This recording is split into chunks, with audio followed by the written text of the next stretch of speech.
امام بهرام غفوری، برای برادرم کاسیمجان، برادر خودم با همراه دوستم عزیزخان روزا می‌سرایم سروده.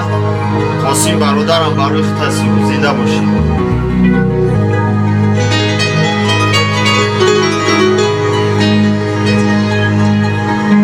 عمری تو آغوشی غم شد، قلبی من